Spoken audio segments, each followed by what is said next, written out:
বাংলাদেশ বাংলাদেশ বাংলাদেশৰ পৰা কেনেকৈ আহিছে? সুজৰে কোনে পাৰ কৰি দিছিল আপুনি? দালালে দালালে কিমান টকা দিছিল আপুনি?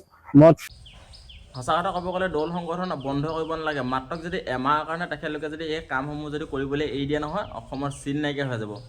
গম পাইছে নাই? অসমখন সুৰক্ষিত কৰা। হেল্ল' অসমবাসী ৰেষ্টটো কি খবৰ? আপোনালোকৰ আশা ৰাখিছোঁ সকলোৰে ভাল। তো আজি আপোনালোকৰ বাবে অন্য এটা ভিডিঅ' লৈ আহিছোঁ, বহুত ইম্পৰ্টেণ্ট। চাওক, প্ৰথম কথাটো হ'ল আজি বাংলাদেশী কিছুমান লোক আমাৰ অসমত আহি সোমাই আছে। তো তেখেতলোকৰ ওপৰত আজি এই ভিডিঅ'টো লৈ আহিছোঁ। আৰু সেইটোৱে নহয়, আচল ৰহস্য কিছুমান আছে যোনবিলাক গম পালে আপোনালোকে আচৰিত হৈ যাব। আৰু যিহেতু ইলেকশ্যন আহি আছে তাৰ ওপৰত আমি কথা পাতিম। তো পোনপ্ৰথমেতো ডাইৰেক্ট একদম এটা কথা ক'ম যে বাংলাদেশী আমাৰ অসমত আহি পিনে আছেহি। অকল এজন নহয়, এজনক সেইখিনি ধৰিলে আৰু তেখেতে কৈছে যে মই 14 বছৰ ধৰি এই অসমতে আছোঁ আৰু মোৰ লগতো আৰু বহুত কেইজন ব্যক্তি আহিছে যোনকেইজন নেকি বিভিন্ন ঠাইসমূহত অসমত আছে। আচৰিত কথা, বাংলাদেশৰ পৰা আহি আমাৰ অসমত সোমালেহি আৰু 14 বছৰ ধৰি তেখেত আছে আৰু বহুত লোক আহি পিনে আমাৰ ইয়াত কাম কৰি আছেহি। আচৰিত কথা। আৰু দ্বিতীয় কথাটো হ'ল যে তেখেতে মাত্ৰ 3000 টকা দি পিনে আমাৰ অসমত সোমাইছেহি। আমাৰ অসম চৰকাৰখন ইমান কমজুৰি নে? আমাৰ অসমখনৰ ইমানবোৰ CRPF, পুলিচ, ইমানবোৰ আৰ্মি থকাৰ পাছতো কেনেকৈ সোমালেহি মাত্ৰ 3000 টকা দি? আনকি তেখেতৰ ওচৰত আধাৰ কাৰ্ড, পান কাৰ্ড চব আছে। কোনে বনাই দিলে? বহুত ধৰণৰ প্ৰশ্ন মনত আছে। আজি সেই প্ৰশ্নসমূহ আপোনালোকৰ মাজলৈ লৈ আহিছোঁ, বা আপোনালোকে হ'লেও কিছুমান কথা মোক জনাব বা মই হ'লেও আপোনালোকক জনাম। তো সেই ভিডিঅ'সমূহ আপোনালোকক দেখাম, কিন্তু দেখুৱাৰ আগতে ইলেকশ্যন আহি আছে আৰু ইলেকশ্যন আহি আছে, সেই গতিকে মই তাৰ ওপৰত আপোনালোকক দুটামান কথা ক'ম। চাওক, কি হয়, যেতিয়া নেকি আমাৰ ইলেকশ্যন আহে, যেতিয়া ইলেকশ্যন হয় তেতিয়া কি হয়, আমাৰ বিধায়ক, মন্ত্ৰী, MLAৰ পৰা ধৰি পিনে আমাৰ গাঁৱৰ যিবিলাক মানে পঞ্চায়ত ইলেকশ্যনত উঠে মেম্বাৰসকল, তেখেতলোকে বিভিন্ন ধৰণৰ কথাসমূহ কয় বা প্ৰতিশ্ৰুতি দিয়ে যে মই অসমৰ বাবে এনেকুৱা ধৰণৰ কাম কৰিম, বা মই মানুহৰ কাৰণে এনেকুৱা ধৰণৰ ভাল কামবোৰ কৰিম, বা এইটো সেইটো কাম মই কৰিম, তেখেতলোকে কয়। কিন্তু তেখেতলোকে ইলেকশ্যন খেলি জিকাৰ পাছত সেই কথাবিলাক কিয় পাহৰি যায়? যিবিলাক কাম কৰিম বুলি কয় সেই কামবিলাক কিয় নকৰে? তো এই কথাটো মই সেইকেইজন বিধায়কক কোৱা নাই, বা MLAক কোৱা নাই, বা আমাৰ সেই মেম্বাৰসকলক কোৱা নাই, মন্ত্ৰীক কোৱা নাই, আপোনালোকক কৈছোঁ। ইলেকশ্যনত ভোট দিওঁতে আপোনালোকে অলপ ভাবি চিন্তি ল'ব, কোনজনে অসমৰ বাবে ভাল কাম কৰিছে, চাই চিতি সেইজনক ভোট দিব। ঠিক আছে? কাৰণ বাংলাদেশী আমাৰ অসমত সোমালেহি। কেনেকৈ সোমালে? আমাৰ অসম চৰকাৰখন ইমান কমজুৰি নে? সেই প্ৰশ্নটো আপোনালোকে নিজে কৰক। আমাৰ অসমত বাংলাদেশীত মাত্ৰ 3000 টকা দি আমাৰ অসমত সোমাইছেহি। ইমান সহজ নে আমাৰ অসমত সোমাবৰ বাবে? আমাৰ অসম চৰকাৰখন ইমান কমজুৰি নে? সেই প্ৰশ্নটো আপোনালোকে নিজে কৰক, তেতিয়া আপোনালোকে কিছুমান কথা অনুভৱ কৰিব বা বুজি পাব। তো পোনপ্ৰথমে মই সেই বাংলাদেশী যোনজনক ধৰিছিলে সেই ভিডিঅ'টো আপোনালোকক পোনপ্ৰথমে মই দেখাম আৰু তাৰপিছত কিছুমান কথা পাতিম, আপোনালোকে চাওক। 3000 টকা দিয়ক আৰু বাংলাদেশৰ পৰা অসমলৈ আহক। গড় ক'ত? বাংলাদেশ বাংলাদেশৰ পৰা কেনেকৈ আহিছে?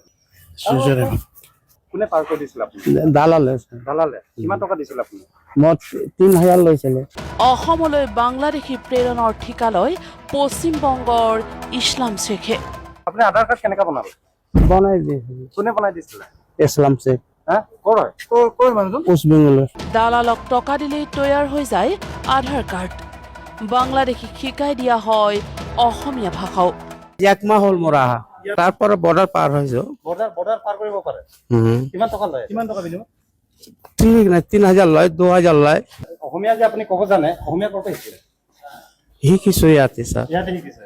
কাপোৰৰ বেপাৰীৰ ৰূপত জুনাইত প্ৰৱেশ কৰা বাংলাদেশীৰ বিস্ফোৰক স্বীকাৰোক্তি। গড় ক'ত? বাংলাদেশত? হ্যাঁ, আপোনাৰ লগত কিমানজন মানুহ আছে টোটেল? তেলে আমাৰ 2 জন আছে আৰু আৰ মই জানা মতন নাই স্যাৰ। আপুনি ইয়াত কি বেপাৰ কৰিব আহিছিলে? এই কাপড় ব্যাপাৰ। এই বাংলাদেশীটোৰ নাম গুনামী হক।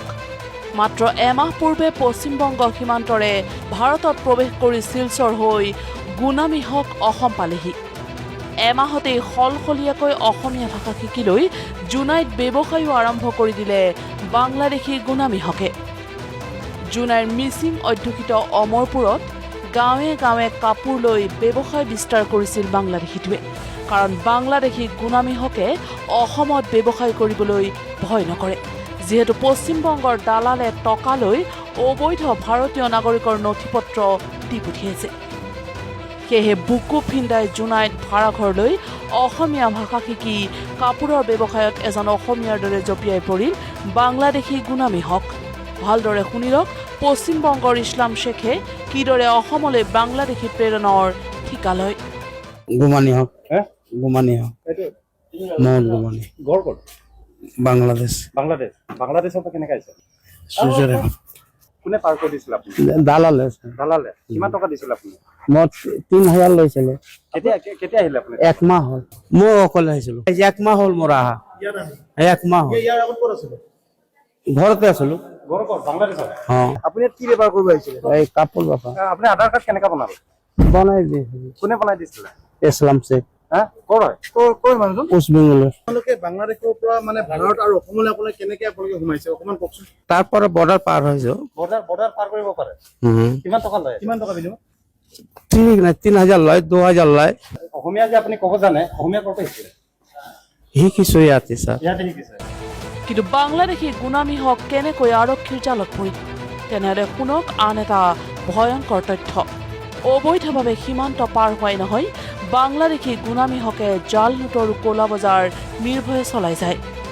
জোনাইৰ অমৰপুৰত এজন ব্যৱসায়ীক 500 টকীয়া জাল নোট দি ঠগিবলৈ বিচাৰিছিল, কিন্তু সন্দেহবশতঃ সোধা পোছা কৰাত ওলাই পৰিল জুলুঙাৰ মেকুৰী। বাংলাদেশীটোৰ ভাড়াঘৰতো উদ্ধাৰ হ'ল লাখ টকাৰ জাল নোট। এজন মানুহে যোৱাকালি অমৰপুৰ গাঁৱত এখন দোকানৰ পৰা সি নিজে চিগাৰেট কিনিব আহিলে, মানে ডাউট হ'ল 500 টকীয়া এটা নোট দিছে বুলি ক'লে। 500 টকীয়া নোটটো সেই ডাউটত মানে ভালকে কিবা চালে, চোৱাৰ পাছত কি হ'ল ইয়াক সন্দেহ উপজিলে আৰু মানে এইখন জাল নোট বুলি সি গম পালে। তাৰ পাছত আমাৰ টাকা মিচিং পদিংকাবাকক খবৰ দিলে। খবৰ দিয়াৰ মাত্ৰে আমি গৈ মেলি এইজন মানুহক কৰায়ত্ব কৰোঁ। কৰায়ত্ব কৰাৰ পাছত সোধপোছৰ কাৰণে আমি ইয়াক এখেতৰ ঘৰতে, যিজন বাংলাদেশী, ইয়াৰ ঘৰতে আমি সিহঁতৰ বিচনাপত্ৰ যিটো তাত ভাড়া লৈ আছে, ভাড়া ঘৰতে আমি প্ৰায় 80,000 500 টকীয়া নোট আমি উদ্ধাৰ কৰিব সক্ষম হলো। ইয়াত কেৱল তেওঁৱে নাই, ইয়াতে আৰু বহুত আচলতে এনেধৰণৰ বাংলাদেশী আচলতে সোমাই আছে আৰু ইয়াত 2000-3000 টকাৰ বিনিময়ত মুৰ্ছিদাবাদৰ পৰা আচলতে এজন দালালে তেওঁলোকক প্ৰৱেশ কৰোৱায় আৰু ইয়াতে ডুপ্লিকেট আধাৰ কাৰ্ড, পান কাৰ্ড আদি তৈয়াৰ কৰি দিয়া বুলি আমি জানিব পাৰিছো। এতিয়া প্ৰশ্ন হয়, পশ্চিমবংগ সীমান্তত বিদেশীক স্বদেশী কৰাৰ ঠিকা ল'বলৈ চকী পাৰি বহি লোৱা ইছলাম শেখ কোন? গুনামী হকৰ গেঙত আৰু কোন কোন আছে? অসমৰ জনগাঁথনি আৰু দেশৰ অৰ্থনীতি পংগু কৰাৰ এই ভয়ংকৰ ষড়যন্ত্ৰৰ আঁৰত কোন চক্ৰ? তো আপোনালোকে ভিডিঅ'টো দেখিলে আৰু তেখেতে ক'লে যে তেখেতৰ লগত আৰু কেইজনমান ব্যক্তি আছে যোনকেইজন নেকি মানে আপোনাৰ শ্বিলঙত আছে বুলি তেখেতে কৈছে। আৰু তেখেতলোকক আমাৰ অসমত সোমাবৰ বাবে ৱেষ্ট বেংগলৰ কেইজনমান ব্যক্তিয়ে তেখেতলোকক সহায় সহযোগ কৰিছে আৰু 3000 টকা দি বা 2000 টকা লৈ তেখেতলোকে আমাৰ অসমত সোমাবলৈ তেখেতলোকক দিছে। আচৰিত কথা, আৰু এইটো এটা সাধাৰণ কথা নহয়। আগন্তুক দিনত আৰু এনেকুৱা ধৰণৰ ঘটনা হোৱাৰ সম্ভাৱনা আছে। গতিকে ইয়াত চৰকাৰে যদি ভালকৈ ইয়াত চকু নিদিয়ে বা চৰকাৰে যদি ইয়াত যদি ভাল এটা ডিচিশ্যন নলয়, তেতিয়াহ'লে আগন্তুক দিনত অসমখন একেবাৰে বাংলাদেশীয়ে ভৰি পৰিব। বাংলাদেশীটো বাদে আৰু বহুত ঠাইৰ পৰাতো লোক আহিয়ে আছে লাহে ধীৰে। অসমখনত আমাৰ অসমীয়া চিন নাইকিয়া হৈ থাকিব, খিলঞ্জীয়া লোকসকলৰ চিন নাইকিয়া হৈ থাকিব। এনেকুৱা ধৰণৰ পৰিৱেশ পৰিস্থিতি হ'বলৈ গৈ আছে, এটা সঁচা কথা এইটো। আৰু দেখিছে অসমত বৰ্তমান সময়ত কিমান ঘটনা ঘটি আছে বিভিন্ন ঠাইসমূহত। আৰু যোনজন ব্যক্তি ধৰিছে সেইজন আপোনাৰ জোনাইত ধৰিছে, আৰু জোনাইত তেখেতে কি কৰিছে, কাপোৰ বেপাৰী হৈ তেখেতে কাম কৰি আছে। আচৰিত কথা, ভাবি চাওক কেনেকুৱা এটা ঘটনা, কেনেকুৱা এটা কথা। আৰু ইছলাম শেখ বুলি কয় যোনজনে নেকি তেখেতলোকৰ মানে সোমাবলৈ সহায় সহযোগ কৰিছে, আৰু সেইজন আপোনাৰ ৱেষ্ট বেংগল ব্যক্তিজন, মানে ৱেষ্ট বেংগলৰ সেইজন ব্যক্তিয়ে আমাৰ আধাৰ কাৰ্ড, পান কাৰ্ড তেখেতক চব বনাই দিছে। আনকি বৰ্ডাৰত সোমাবলৈও তেখেতে সহায় সহযোগ কৰি দিছে। বৰ্ডাৰত আমাৰ যিহেতু অসমৰ শ্ৰীৰামপুৰ, ৱেষ্ট বেংগলৰ ওচৰত যদি আমি চাবলৈ যাওঁ, আমাৰ সেইফালে শ্ৰীৰামপুৰ আছে। শ্ৰীৰামপুৰ গেটত ইমান সহজনে, ইমান পটককেনে তেখেতলোকে ইমান কম পইচাতে সোমাই আহিব পাৰিলেনে? নে কেনেদৰে আহিলে? নে লোকেল মানুহে সহায় কৰিলে? ইয়াত বহুত ধৰণৰ প্ৰশ্ন আহে। কিন্তু চবচে একেবাৰে মন কৰিবলগীয়া কথাটো হ'ল, আজি বৰ্তমান সময়লৈকে এতিয়ালৈকে চৰকাৰে কোনো ধৰণৰ ইয়াৰ ওপৰত ডিচিশ্যন নলয়। ভালকৈ যদি ডাঙৰ কিবা এটা যদি ডিচিশ্যন লয় যে এনেকুৱা তেনেকুৱা হ'লে এনেকুৱা ধৰণৰ কামবিলাক কৰা হ'ব, গতিকে সকলোৱে কিন্তু সাৱধান। সেনেকুৱা ধৰণৰ কিছুমান ভাল ডিচিশ্যন লওক, যাতে বাহিৰৰ পৰা লোক আহি বা বেলেগ দেশৰ পৰা লোক আহি যাতে আমাৰ ইয়াত যাতে থাকিব নোৱাৰে, আমাৰ অসমখন যাতে সুৰক্ষিত হৈ থাকে, তেনেকুৱা ধৰণৰ ভাল ডিচিশ্যন এটা লওক। ইলেকশ্যনৰ সময়ত অকল যদি ইলেকশ্যনৰ সময়ত ভাষণবিলাক দিলেই নহ'ব, কামবিলাকো কৰি দেখাব লাগে, তেতিয়াহে ভাল লাগে। আৰু সেইটো কাৰণে প্ৰত্যেকজন ব্যক্তিক কৈছে যে ভোটটো দিয়াৰ আগতে একবাৰ ভাবি চাব। সেই গতিকে কৈ আছোঁ আপোনালোকক, দেখিছে অসমৰ পৰিস্থিতি কেনেকুৱা ধৰণৰ হৈ আছে, গতিকে অলপ ভাবি চিন্তি ভোটটো দিব। তো আৰু কেইটামান মই কমেণ্ট পঢ়িছোঁ, মানে ভিডিঅ'টো এদিন দুদিন হ'ল এতিয়া মই ভিডিঅ'সমূহ সেই তাৰ ওপৰত দি আছোঁ, সেই সমূহৰ ওপৰত ভিডিঅ' দিয়াৰ বাবে বহুতে কমেণ্ট কৰিছে যে আন্দোলনসমূহ কিয় এনে কৰি থাকে, এই দল সংগঠনসমূহ বন্ধ কৰি দিব লাগে, তেনেকৈ বুলি বহুতে কমেণ্ট কৰিছে। তো তেখেতলোকক মই দুটামান কথা ক'ব বিচাৰিম। চাওক, বৰ্তমান সময়লৈকে অসমৰ যিমানবোৰ দল সংগঠন আছে, তেখেতলোকে যিবোৰ কাম কৰি আছে, সেই কামসমূহ যদি তেখেতলোকে কৰা বন্ধ কৰি দিয়ে নহয়, এইখন অসমৰ চিন নাইকিয়া হৈ যাব, অসমীয়া চিন নাইকিয়া হৈ যাব, খিলঞ্জীয়া লোকসকলৰ চিন নাইকিয়া হৈ যাব। অসমৰ আমাৰ আহোমৰ লগত জড়িত কিছুমান চিন আৰু বহুত পুৰণা কিছুমান বস্তু আছে বা চিন হিচাপে আমাৰ অসমত উঠি অহা নতুন প্ৰজন্মই জানিবলগীয়া কিছুমান বস্তু আছে, যোনবিলাক নেকি একেবাৰে নাইকিয়া হৈ যাব যদিহে এই দল সংগঠনসমূহ নাথাকে। সঁচা কথা ক'ব গ'লে দল সংগঠন বন্ধ কৰিব নালাগে, মাত্ৰ যদি এমাহৰ কাৰণে তেখেতলোকে যদি এই কামসমূহ যদি কৰিবলৈ এৰি দিয়ে নহয়, অসমৰ চিন নাইকিয়া হৈ যাব, গম পাইছে নাই? অসমখন সুৰক্ষিত কৰাৰ কাৰণে তেখেতলোকে কাম কৰিছে, নাৰীৰ সুৰক্ষাৰ কাৰণে তেখেতলোকে কাম কৰিছে, উঠি অহা নতুন প্ৰজন্মৰ কাৰণে বিভিন্ন ধৰণৰ কাম কৰিছে। যেনেকৈ চাওক, অলপ দিনৰ আগতে ড্ৰাগছ, ভাং, বিভিন্ন ধৰণৰ কাম, যিবোৰ কাম চৰকাৰে কৰিব লাগে সেই কামবোৰ কোনে কৰিছে? দল সংগঠনে কৰিছে। ড্ৰাগছ বিকিছে, সেইবোৰ ধৰিছে দল সংগঠনে, সেইবোৰ কাম কোনে কৰিব লাগে? এবাৰ ভাবি চাব। ভাং ধৰিছে, সেইবোৰ কাম কোনে কৰিব লাগে? অসমৰ পৰিস্থিতি বহুত বেয়া দিশত গৈ আছে। উঠি অহা নতুন প্ৰজন্মই যদি ড্ৰাগছ, ভাং যদি খায় কি হ'ব? শিক্ষাৰ ক্ষেত্ৰত পিছ পৰি যাব, অসমখন পিছ পৰি যাব। শিক্ষাৰ ক্ষেত্ৰত পিছ পৰা মানে গোটেই অসমখন পিছ পৰি যোৱা। এনেকুৱা ধৰণৰ বহুত কথা আছে, মুখত যিটো আহে সেই কথাটো ক'ব নালাগে, বা অলপ ভাবি চিন্তি ক'ব যে মানে এই কথাটো ক'লে কি হ'ব, এই কথাটোৱে কাৰোবাক কিবা ক্ষতি কৰিব নেকি, সেনেকুৱা ধৰণৰ বহুত কথা আহি পৰে। গতিকে অলপ ভাবি চিন্তি কথাটো ক'ব।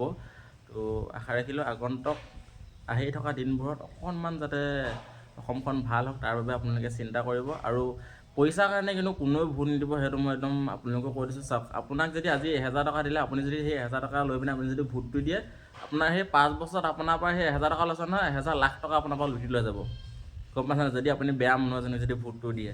গতিকে কোনজন মানুহ অসমৰ কাৰণে আপুনি ভাল বুলি ভাবে, বা মানুহৰ কাৰণে আপুনি যোনজনে আমাৰ মানুহৰ কাৰণে কাম কৰিব বুলি আপুনি যোনজনে কাম কৰিব বুলি ভাবে, সেইজনক ভোটটো দিব।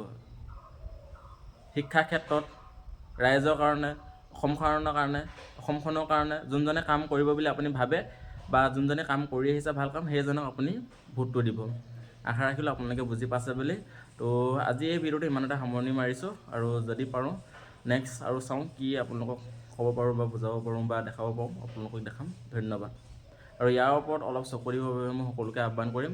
আমাৰ দল সংগঠনে অলপ মানে যিসকলে ধৰি লওক এতিয়া অসমৰ পাছপোৰ্ট বনাবৰ কাৰণে বা অসমৰ মানে সোমাবৰ কাৰণে যিসকলে সহায় কৰিছে, তেখেতলোকক অলপ চকু দিয়ক আৰু ধৰি ভালকৈ দুমাহমান দিয়ক, তেতিয়াহে সিহঁতি অকণমান চিধা হ'ব। তো আশা ৰাখিলোঁ, ধন্যবাদ বুজি পালে বুলি, আৰু অলপ চকু দিব বুলি আশা ৰাখিলোঁ। ধন্যবাদ।